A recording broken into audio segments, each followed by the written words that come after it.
नमस्कार साथियों, स्वागत है आप सभी का इंडो जीएस क्लासेस में। हम इंडियन कॉन्स्टिट्यूशन की क्लास कर रहे थे जिसमें हमने पिछली कक्षा में समानता के अधिकार के बारे में पढ़ा था और आज हम स्वतंत्रता का अधिकार पढ़ेंगे, अर्थात राइट टू फ्रीडम के बारे में पढ़ेंगे। राइट टू फ्रीडम हमारे भारतीय संविधान के भाग 3 के अंतर्गत जो मूल अधिकारों का वर्णन किया गया है उनमें अनुच्छेद 19 से लेकर 22 तक मिलते हैं। मतलब स्वतंत्रता का अधिकार का उल्लेख आर्टिकल 19 से लेकर 22 तक किया गया है। इस क्लास में हम केवल अनुच्छेद 19 के बारे में जानेंगे और अनुच्छेद 20, 21, 22 इनको हम एक सेपरेट वीडियो में कवर करेंगे, क्योंकि वीडियो ज़्यादा लंबा ना हो और आपको टॉपिक आसानी से समझ में आ जाए, इसलिए हमने इसको एक सेपरेट वीडियो में कवर करने की कोशिश की है। तो चलिए, स्वतंत्रता के अधिकार के अंतर्गत हम आर्टिकल 19 को समझेंगे। अनुच्छेद 19 भारतीय संविधान में 19 फर्स्ट और 19 दो के रूप में मिलता है, जहां 19 फर्स्ट में सभी भारतीय नागरिकों को 6 अधिकार प्रदान किए गए हैं। वहीं अनुच्छेद 19 दो में जो 6 अधिकार प्रदान किए गए हैं अनुच्छेद 19 फर्स्ट के अंतर्गत, उन पर अनुच्छेद 19 दो के अंतर्गत कुछ प्रतिबंध लगाए गए हैं। मतलब सरकार उन पर कुछ प्रतिबंध लगा सकती है आर्टिकल 19(2) के अंतर्गत इन सभी अधिकारों पर। वो कौन कौन से अधिकार हैं, जैसे कि वाक एवं अभिव्यक्ति की स्वतंत्रता, शांतिपूर्ण और बिना हथियारों के सम्मेलन करना, साथ ही संगम या संघ या सहकारी समितियां बनाने का अधिकार। देखिए, इनके बारे में हम आगे डिटेल से चर्चा करेंगे, अभी सिर्फ एक परिचय जान रहे हैं इनका। साथ ही चौथा है भारत के राज्य क्षेत्र में सर्वत्र निर्बाध संचरण की स्वतंत्रता, भारत के राज्य क्षेत्र के किसी भाग में निवास करने और बसने का अधिकार, वहीं कोई वृत्ति, उपजीविका, व्यापार या कारोबार करने का अधिकार प्रदान किया गया है। अब इन सभी के बारे में हम डिटेल से आगे चर्चा करते हैं। सबसे पहले हम समझेंगे वाक एवं अभिव्यक्ति की स्वतंत्रता के बारे में। तो वाक का मतलब होता है बोलना, अर्थात इसमें आपको बोलने की आज़ादी प्रदान की गई है। आपसे प्रश्न में पूछा जाए कि किस एक आर्टिकल के अंतर्गत वाक एवं अभिव्यक्ति की स्वतंत्रता प्रदान की गई है, तो वो है आर्टिकल 19। इस प्रकार से प्रश्न कई बार आया है। तो यहाँ पर आपको बोलने की आज़ादी प्रदान की जाती है, साथ ही बोलने के साथ साथ यहाँ पर न बोलने का अधिकार भी प्रदान किया जाता है, या जैसे हम कहें चुप रहने का अधिकार। तो चुप रहने का अधिकार भी कहाँ प्रदान किया जाता है, जिस जगह बोलने का अधिकार प्रदान किया गया है।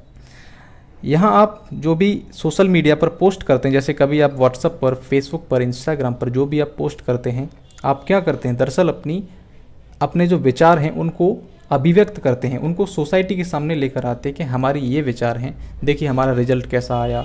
और कई बार हम सरकार की भी आलोचना करते हैं, कई बार लोगों के बारे में भी कुछ बातें कहते हैं।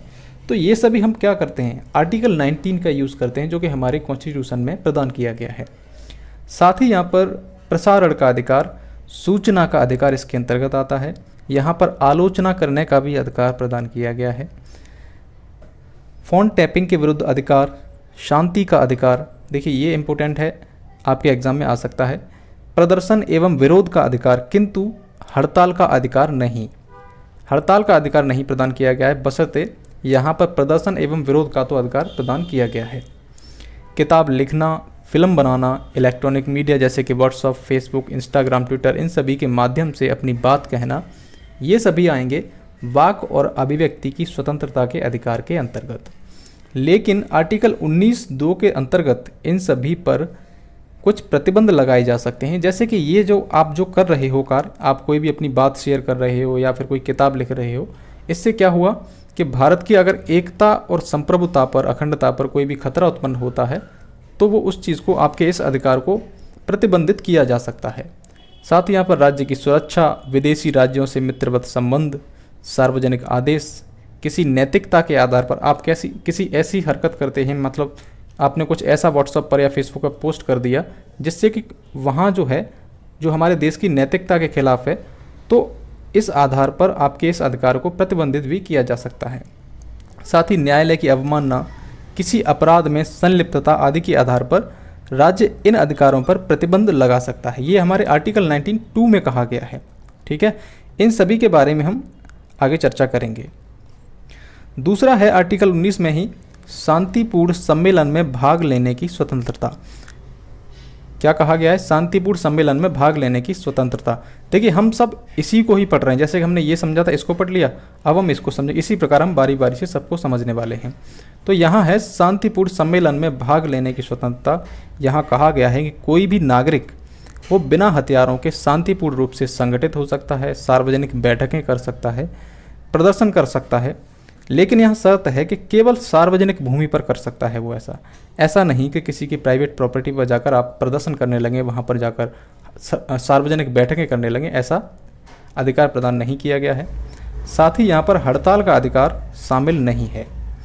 अब आपके इस प्रदर्शन के अधिकार, सार्वजनिक बैठकों के जो अधिकार है, इस पर प्रतिबंध लगाया जा सकता है। प्रतिबंध के आधार क्या हैं, भारत की एकता एवं अखंडता एवं सार्वजनिक आदेश, साथ ही संबंधित क्षेत्र में यातायात नियंत्रण।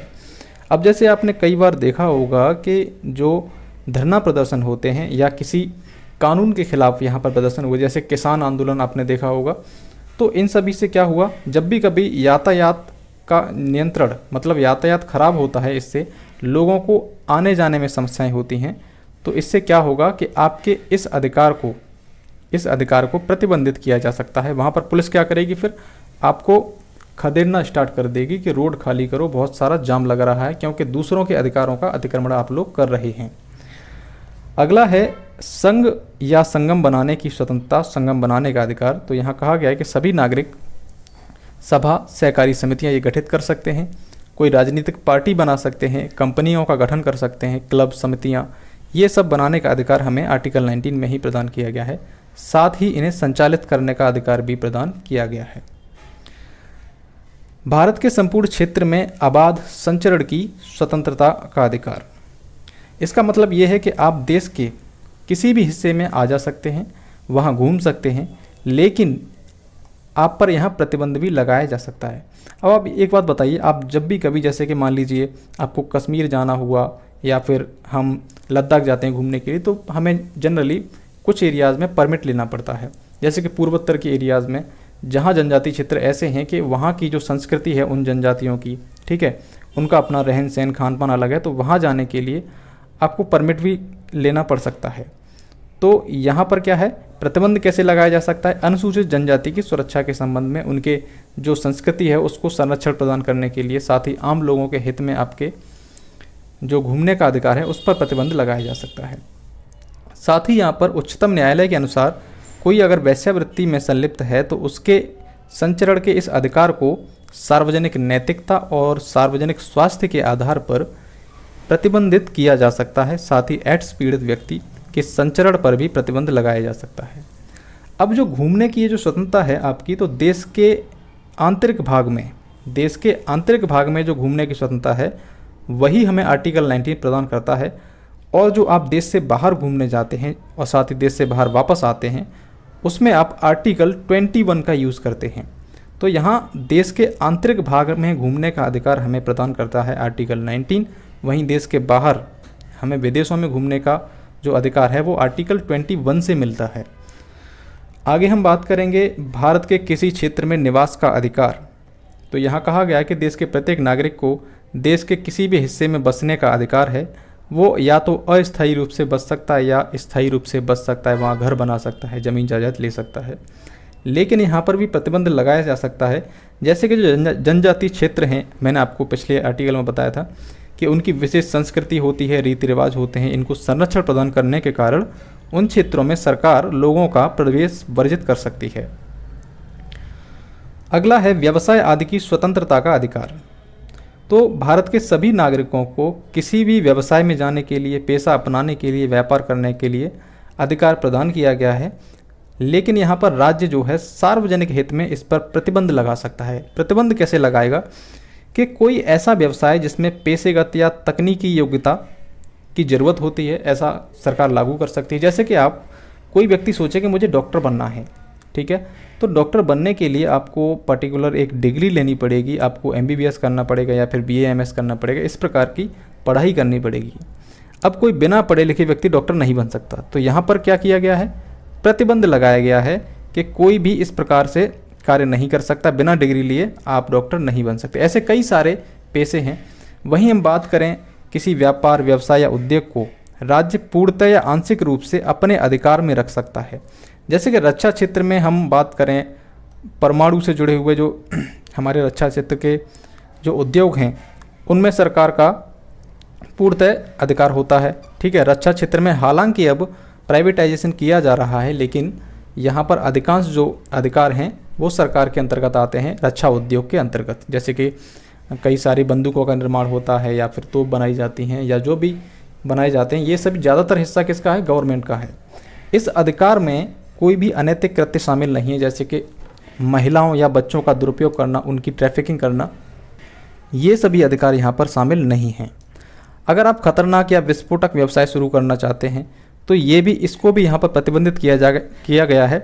लेकिन अगर कोई ऐसा व्यवसाय जैसे कि आपको पटाखा फैक्ट्री खोलना है तो इस पर क्या करेगी सरकार? एक लाइसेंस को अनिवार्य कर देगी। लाइसेंस के द्वारा क्या लगाया जाएगा? यहाँ पर प्रतिबंध लगाया जाएगा कि वही व्यक्ति इन चीज़ों को कर सकता है, वही व्यक्ति इन कार्यों को कर सकता है जिसके पास ऐसा लाइसेंस होगा।